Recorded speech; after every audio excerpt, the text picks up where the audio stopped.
Coming up on Nuestra Voz Today, preserving Kumeyaay culture and language in northern Baja California. Few people outside of this tight-knit community know of its existence, and now it's fighting to keep its traditions and language alive for future generations. The problems with these bilingual schools is, although they say bilingual, they were not. They were agents of assimilation. They would tell the students and the parents, if you want to do good in school, you need to speak Spanish and not the native language. We'll take a look at the Kumeyaay struggle to save their native language and how their traditional handmade creations are helping sustain their way of life. Plus, recognizing Tijuana firefighters. A new book is spotlighting the TJ heroes and their unique cross-border collaboration with American firefighters. We'll hear from a local reporter who worked with other journalists to make this project possible. Also, a dance festival without borders. Hundreds of people perform a regional Mexican dance in unison. How the event brought together dancers from the U.S. and Mexico. And Latin superstar Sebastián Yatra takes center stage.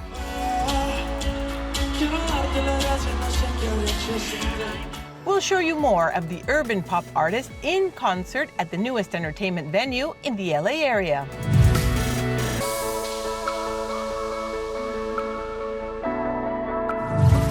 Hi everyone, hola. I'm Paola Hernandez Jayo. And I'm Luis Cruz. Thank you for joining us for Nuestra Voz Today, presented by the San Diego Union-Tribune and the Los Angeles Times. San Diego County is home to more than 18 Native American reservations, more than any other county in the United States.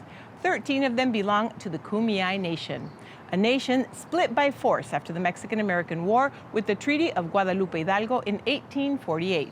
6 of the reservations ended up south of the border in Mexico, but the Kumeyaay people never let a wall divide them. The San Diego Union-Tribune's Laura Castañeda takes us to Baja California, where the Kumeyaay people proudly fight to keep their rich language and culture alive. This is the San Jose de la Zorra Reservation. It sits near El Valle de Guadalupe, about 60 miles from the U.S.-Mexico border. It is peaceful here, with small houses dotting the landscape. These days, there are about 80 families left. Most live with no running water or internet. It's hard to get a cell signal, and electricity was only introduced about 15 years ago. One of the natives is 61-year-old Virginia Melendez Silva. She operates a tiny store next to her home. Only the local Mexicans who live nearby know that Virginia and her community are here. Yo sí sé, y sé la historia, porque me gusta la historia. Sí me gusta su cultura. Y aparte el lugar es muy bonito. Y ocupa salir de lo mismo, de la misma rutina. Ver otras partes, ver otra gente. Visitors like this man from the state of Michoacan say he had no idea there were Kumeyaay people living on reservations in northern Mexico. Today he's here with his friend Jesus, who lives nearby. They came to donate some goods for the families in need. No sabía. Y entonces primera vez que vinimos y mi amigo me había dicho vinimos y nos vinimos en un camino muy largo para llegar aquí y es bonita la gente. Pienso que muchos mexicanos no sabemos que aquí está, que existen ellos aquí pero esto es hermoso como lo reciben a uno. Virginia's face lights up when Dr. Stan Rodriguez arrives from San Diego. He's got family on this reservation. It's a tight-knit community, and when he's here, he's greeted with affection. Those who can communicate with him in their native Kumeyaay. Virginia is one of 10 people left on this reservation who can still speak the Kumeyaay language fluently. She was born here and converses in Spanish and Kumeyaay. Virginia has 5 children and 9 grandchildren. She's the matriarch of her family and says it's difficult to maintain the language with the younger generations.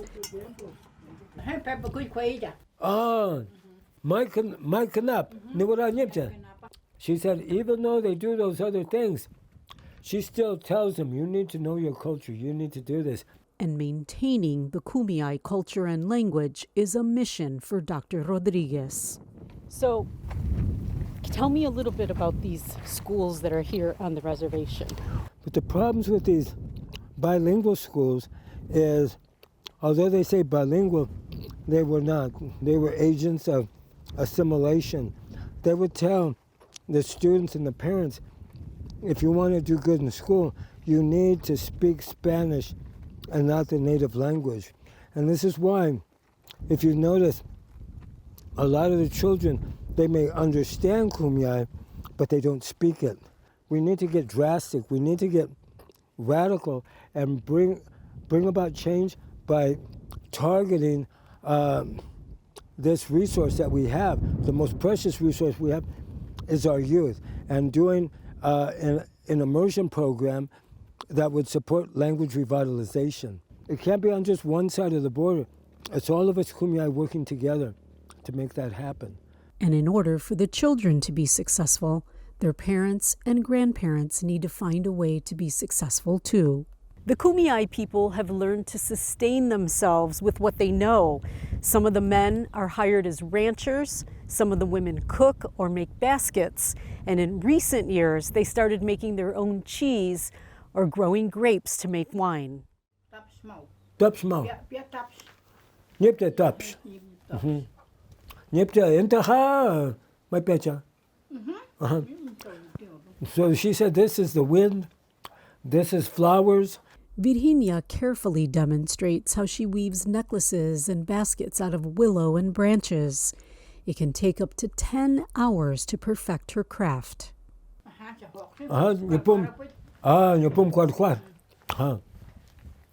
So she was saying that she had learned this since she was young, so she never forgot it. And with these things, the baskets and stuff, that's how she makes money. That's part of her job. And this is where some of Virginia's work will end up, across the border in San Diego. Virginia's niece, Marta Rodriguez, who grew up on the Baja Reservation, now owns a small store in Old Town called Kumeyaay, which means the drying place in Kumeyaay. Thank you. Thank you so much. And she helps organize many cultural events, helping those who are not able to travel back and forth, especially the elders. Because in Kumeyaay tradition, many babies are born at home on the reservation, not in hospitals. And obtaining visas is difficult because many people don't have official documents. Long time ago, people like give a birth in a community, so we don't have any office for doing registrations. So a lot of the elders, they didn't have paperwork, the birth certificates. We used to have a program they called Kumeyaay Task Force, and then so I get involved with that program. So I was helping with the meetings, because we bring people to San Diego to do the passports, and then to Tijuana to do the visas. So we just go, help the groups, and then right now we're doing the permits, to cross the border for cultural events. For those Baja residents, especially the elders who receive the permits, attending special cultural events on the American side of the border only helps the younger generations preserve their true history and identity. When I was younger, I visited over here with my mom. My mom, she know a lot of the people, a lot of the elders over here. So I travel with her over here. And then, so later when I move over here, I know a lot of the elders, and, just get involved with the community events. And then that's what, the importance for me, to be united, have the North and the South together. So doing more events to be united. During the winter solstice in December, many Kumeyaay return to San Jose de la Zorra in Baja to celebrate the holidays. They bring toys for the children and host a blanket drive for the elderly. To make a monetary donation, you can email Marta Rodriguez at tipeyjoa@gmail.com. Coming up, They risked their lives battling fires and rescuing people in Mexico's largest border city. How a new book is commemorating the first 100 years of the Tijuana Fire Department. When Nuestra Voz Today returns.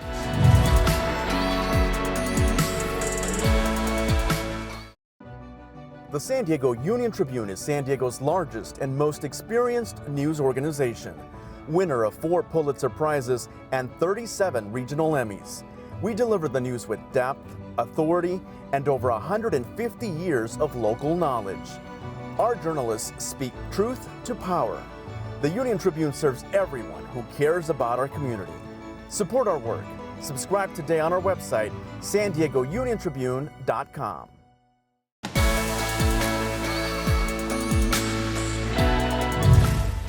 Welcome back to Nuestra Voz Today. A group of journalists collaborated on a new book commemorating the first 100 years of the Tijuana Fire Department. The San Diego Union-Tribune sat down with Telemundo 20 San Diego reporter Marinés Zavala to talk about the book and her role in the project. Este es un libro que se hizo por los 100 años del Cuerpo de Bomberos en Tijuana.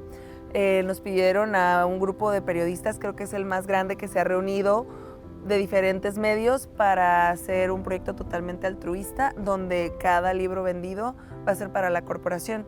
Vemos la importancia de esto porque en el 2019 hubo incendios muy fuertes y la gente de Tijuana tuvo que salir y llevarles comida, llevarles agua, porque al final es una corporación que no tiene suficientes recursos, por lo menos aquí en México. Y sabemos que en un incendio en cuestión de segundos a la gente pierde su hogar, pierde la vida, y creo que los recursos económicos a veces son muy importantes, sobre todo para una corporación tan importante aquí. Yo recibí una llamada del equipo de bomberos de que estaban haciendo un proyecto para hacer un libro.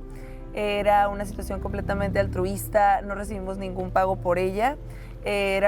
Son los 100 años este año del Cuerpo de Bomberos en Tijuana. Entonces querían hacer algo especial, algo que también diera fondos, entonces nos dijeron que sí queríamos participar. Estuvimos en una reunión de Zoom donde nos dijeron cómo iba a ser. Había muchos compañeros que yo respeto mucho, que también son periodistas, lo que me hizo que me sintiera cómoda con el proyecto, aparte de pues, el trabajo periodístico que hacemos mes con mes, donde los vemos a ellos trabajando, vemos el cariño que la gente les tiene, pues toda la coordinación binacional que existe también con el condado de San Diego. Entonces me pareció un bonito proyecto, aparte que cada libro vendido iba a dar algo a la corporación que sufrió tanto en el 2019 cuando fueron los incendios y necesitó tanto apoyo, entonces me pareció una bonita forma de contribuir con mi trabajo a la corporación. Hay algo que escribí que me gustaría contarte, es algo chiquito, pero o sea, nosotros vemos este muro de acero detrás de nosotros que realmente solo sirve para detener personas, pero cuando hablamos de fuego, de aire, de contaminación, es invisible, realmente las fronteras no existen cuando se trata de incendios. Entonces creo que es súper importante que nosotros como periodistas o como seres humanos entendamos que a veces, aunque tengamos estos muros realmente para contingencias o para cosas realmente duras, parecen que no son necesarios o que no existen. Acabo de tomar un curso de escritura. Entonces me encantó como desarrollar esta parte que a veces en la televisión no alcanza, ¿no? Y creo que contar lo que pasa aquí, cómo funciona la frontera, estos incendios que te contaba que me ha tocado cubrir acá en Tijuana, que tú ni te imaginas, están a kilómetros de distancia de México e impactan, o sea, ver un incendio como el de Lawson Valley en el 2020 y que las cenizas llegaran hasta Tijuana, una zona que está muy lejos, en las 5 y 10, ver eso, ver cómo impacta un incendio tan lejano en Estados Unidos y que llegue a México y que la gente de Estados Unidos se tenga que refugiar en Tijuana, creo que eso es impresionante y es algo que la gente tiene que saber y se tiene que contar, ya sea en un libro o en una nota periodística como nosotros lo hicimos. Creo que es un tema súper interesante y apasionante para los que estamos aquí y vemos cómo nuestra multiculturalidad de de Tijuana, San Diego, vivimos, nos relacionamos y estamos en constante movimiento entre esta barra de acero que a veces se siente invisible, ¿no? The book costs $75 a piece, and proceeds from its sales will go toward meeting various needs of the Tijuana Fire Department. To read the accompanying story to this video by San Diego Union-Tribune reporter Wendy Fry, log on to SanDiegoUnionTribune.com. Coming up, a dance festival without borders. Hundreds of people from the U.S. and Mexico show off their synchronized dance moves. When Nuestra Voz Today returns.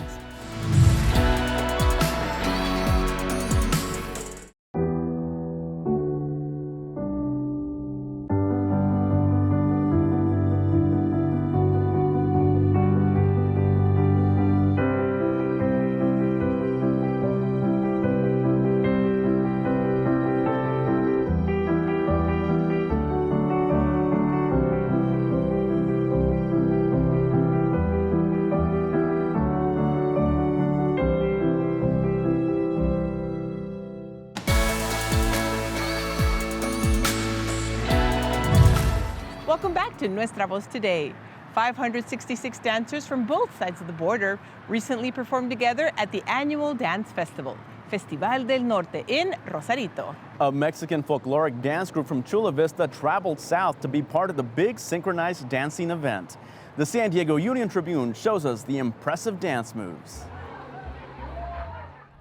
So right now we're in Rosarito, Baja California in a festival called Tierra de Vaqueros.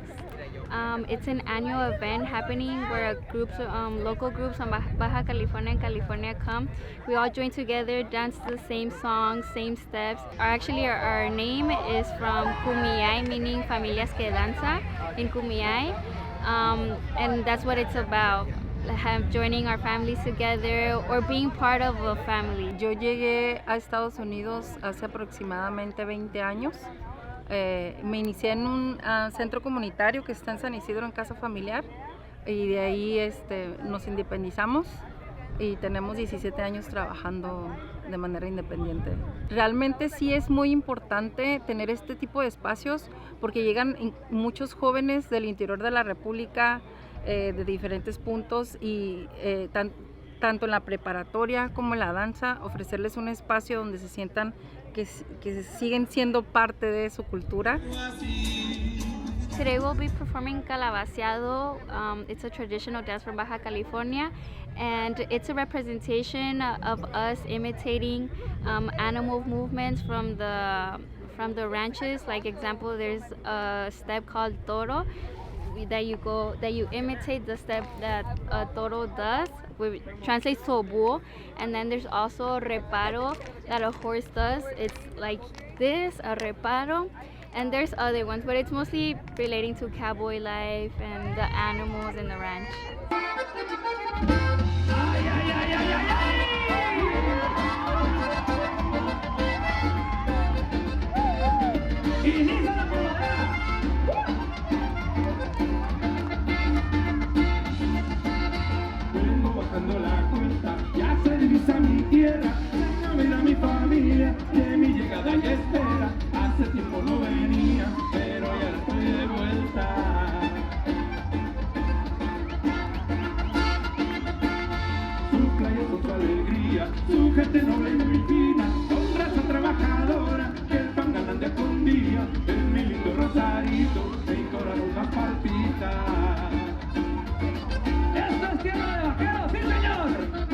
We try to come more to the events over here. We try to get the advantage that we're in a border city, so we get like experiences from our culture firsthand that other people might not be able to.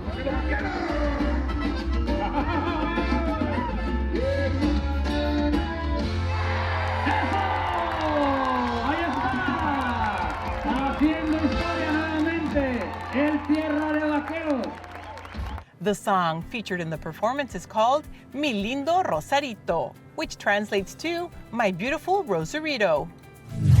That does it for this edition of Nuestra Voz Today. Gracias por su sintonía. Thank you for watching. we leave you with the chart-topping Latin superstar Sebastián Yatra during his recent tour stop at YouTube Theater in Inglewood.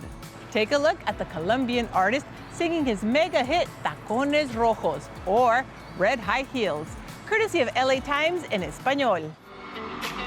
Buenas noches, Los Ángeles. Yo quiero ver a todo el mundo de pie de una vez a ver quién trajo los tacones rojos esta noche.